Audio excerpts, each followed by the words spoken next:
قال رسول اللہ صلی اللہ علیہ وسلم انہا ستکون فتنۃ، ان قریب ایک بہت بڑا فتنہ رونما ہوگا۔ حضور نے خبر دی فتنے کی۔ حضرت علی فرماتے اس پر میں نے عرض کیا، قلت، میں نے عرض کیا مل مخرج منہا یا رسول اللہ، اے اللہ کے رسول اس سے نکلنے کا راستہ کون سا ہوگا؟ دیکھیے یہ لکھا ہوا ایگزٹ، نکلنے کا راستہ، اور عام طور پر آپ نے دیکھا ہوگا بڑے ہالز میں یہ سرخ روشنی ہوتی ہے، اس میں اس کا اہتمام کیا جاتا ہے کہ اگر خدا نہ خواستہ کوئی حادثہ ہو جائے لوگوں کو معلوم ہو نکلنے کا راستہ کون سا، یہ مخرج ہے۔ حضور نے خبر دی کہ فتنہ ہوگا۔ تو دیکھیے میں ایک بات عرض کیا کرتا ہوں، ذرا توجہ کیجئے، ہمارا حال کیا ہے؟ ہم بڑے ریشنلسٹ قسم کے لوگ ہیں، یہ زمانہ ریشنلزم کا ہے۔ اگر ہم ہوتے تو کیا پوچھتے؟ وہ فتنہ کیا ہوگا، کیوں ہوگا، کہاں سے آئے گا؟ ہمارے سوال یہ ہوتے ہیں، کب آئے گا، کیوں، کہاں، کب، کیسے؟ ان سب کی حیثیت علمی سوالات کی ہے۔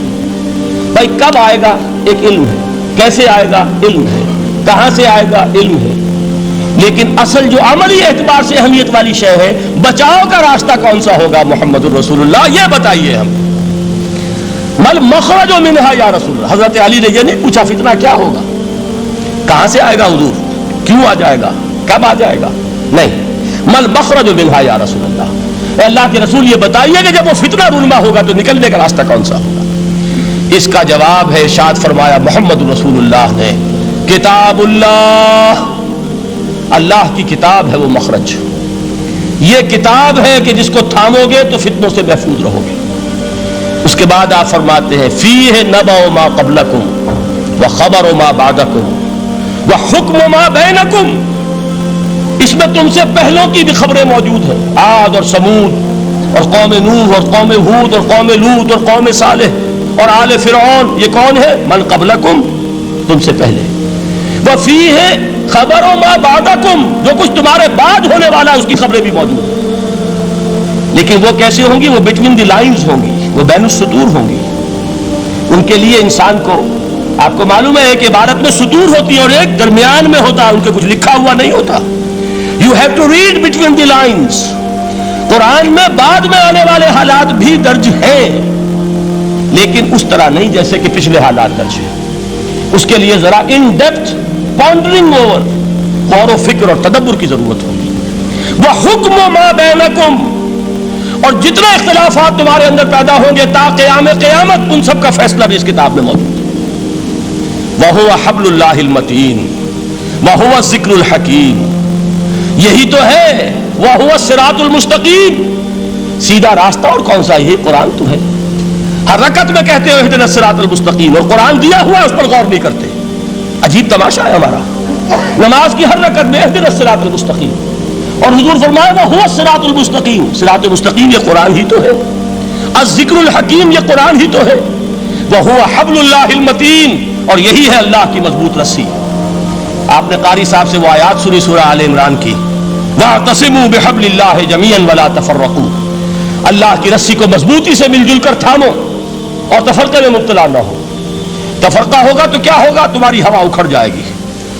آج آپ کو معلوم ہے دول عرب اگر یہ یکجا ہو جائیں، ایک دن کے لیے اسرائیل قائم نہیں رہ سکتا، امریکہ نہیں، امریکہ کا باپ اسے قائم نہیں رکھ سکتا۔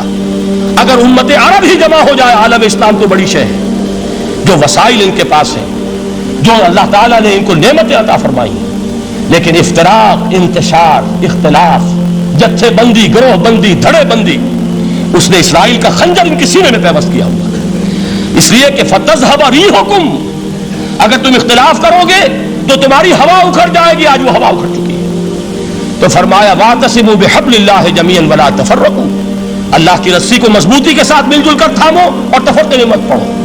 حضور فرما رہے ہیں وہ اللہ کی رسی کون سی؟ ہوا حبل اللہ المتین، یہی قرآن ہے اللہ کی مضبوط رسی۔ علامہ اقبال نے کیا خوب کہا ہے، علامہ اقبال نے قرآن اور حدیث کے حقائق کو جس طریقے سے اشعار کا جامع پہنایا ہے، وہ تو خود کہتے ہیں گوہر دریائے قرآن سفتام، میں نے قرآن مجید کے دریا سے موتی نکال کر اپنے اشعار کے اندر میں نے چن دیے ہیں، میرا کام اور کچھ نہیں ہے۔ موتی کوئی بھی غواص پیدا نہیں کرتا، دریا کی گہرائی سے نکال لاتا ہے، یہ میری حکمت نہیں ہے جو میرے اشعار میں ہے، یہ میں نے قرآن مجید کے دریا میں غوطہ زنی کر کے اس سے یہ موتی نکالی، گوہر دریائے قرآن سفتام۔ اب دیکھیے اسی حدیث کے اس ٹکڑے کو کیسے شعر میں لائے ہیں، از یک آئینی مسلمان زندہ است، پے کرے ملت سے قرآن زندہ ہست۔ مسلمان کی زندگی تو ایک آئین کے بدولت ہے، یہ آئین قرآن، جو کہا تھا کبھی قائد اعظم مرحوم نے جب پوچھا گیا تھا کہ آپ کے پاکستان کا دستور کیا ہوگا، کیا فرمایا تھا یاد کیجئے کہ ہمیں کسی نئے دستور کی ضرورت نہیں، ہمارا دستور 1400 برس پہلے طے ہو چکا ہے۔ یہ ہماری بدقسمتی ہے جو کچھ کہا تھا قائد اعظم نے کہ God has given us a golden opportunity to prove our worth as architects of a new state and let it not be said that we didn't prove equal to the task۔ میں معذرت کے ساتھ عرض کروں گا حضرت کہ واقعہ یہ ہے کہ ہم اس کے equal to the task ثابت نہیں ہوئے۔ قائد اعظم کا دیا ہوا پاکستان آج دنیا میں موجود نہیں ہے، اس کا ایک حصہ اپنے نام سے دستبردار ہو کر بنگلہ دیش بن چکا ہے، اس نے اپنی تاریخ کو خیر بات کہہ دیا ہے، حالانکہ مسلم لیگ کی جنم بھومی ڈھاکہ ہے، 1906 میں ڈھاکہ میں مسلم لیگ نے جنم لیا تھا، اور اگر وہ صرف ہم سے علیحدہ ہوتا یہ اکیرا صدمہ ہوتا، لیکن یہ کہ اس نے جب نام بدلا ہے در حقیقت اس نے اپنے تاریخ سے اپنے پس منظر سے استعفیٰ دیا، یہ ہمارا دوہرا ہمارے لیے صدمے کی بات ہے۔ کیا 2 یمن موجود نہیں ہیں؟ ان میں سے کوئی ایک بھی اپنا نام چھوڑنے کو تیار ہوگا؟ کیا 2 جرمنی دنیا میں موجود نہیں ہیں؟ کوئی ایک بھی ان میں سے اپنا نام چھوڑے گا؟ کیا 2 کوریا نہیں ہیں؟ 2 ویتنام نہیں ہیں؟ تو کیا 2 پاکستان نہیں ہو سکتے تھے؟ ہو سکتے تھے۔ میں یہ کہا کرتا ہوں کہ یہ گہرا صدمہ ہے علیحدگی، اور دوہرا صدمہ ہے، اور اس سے کہیں زیادہ بڑا کہ انہوں نے اپنا نام بدل دیا، اپنی آئیڈینٹی چینج کر دی، انہوں نے وہ نام اپنے ماتھے سے اتار کر خلیج بنگال کے اندر دبو دیا۔ یہ بہت بڑی سزا ہے جو ہمیں ملی ہے۔ کیوں ملی ہے؟ کہ ہم نے 25 برس تک اس قائد جس کو کہا تھا کہ وہ ہمارا آئین ہے، اس کو آئین نہیں بنایا۔ ہم نے دنیا کے سامنے جھولیاں پساری، ہم نے طرح طرح کے نظاموں کو آزمایا، لیکن اس قرآن کی طرف پیش قدمی نہیں کی۔ اللہ تعالیٰ ڈھیل دیتا ہے لیکن سزا بھی بہت سخت ہوتی ہے۔ ان بطش ربک لشدید، وہ ہم پر کوڑا برسا ہے۔ تاریخ انسانی کی عظیم ترین شکستوں میں سے ایک شکست ہے کہ جو ہمارے ماتھے پر کلنگ کے ٹیکے کی طرح موجود ہے۔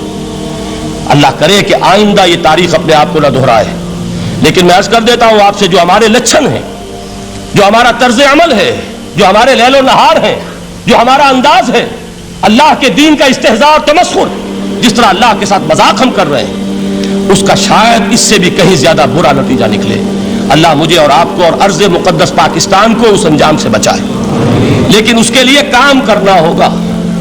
صرف کہنے سے بات نہیں بنے گی، کمر کسنی ہوگی، ہمت جو ہے پھر انسان کو اثر نو، ایک نئی تعمیر، ایک عزم، ایک ہاتھ میں قرآن اور ایک میں تلوار لے کر یہ امت پھر دوبارہ میدان میں آئے۔ بہرحال عرض یہ کرنا تھا، اقبال کہتا ہے از یک آئینی مسلمان زندہ است، پے کرے ملت سے قرآن زندہ ہست، ماں ہما خاک و دل آگاہ اوست، اعتصامش کن کہ حبل اللہ اوست۔ تامو اس کو مضبوطی کے ساتھ، حبل اللہ یہی قرآن ہے، یہ یک آئینی اور پیکر قرآن کی زندگی، پیکر ملت کی زندگی جو ہے اس قرآن کی بدولت ہے۔ تو حضور نے کیا فرمایا؟ فتنے سے بچنے کا راستہ کون سا ہے؟ کتاب اللہ فیہ نبأ ما قبلکم وخبر ما بعدکم وحکم ما بینکم وہو الصراط المستقیم وہو حبل اللہ المتین وہو الذکر الحکیم۔ ایک 3 جملے اور سن لیجئے۔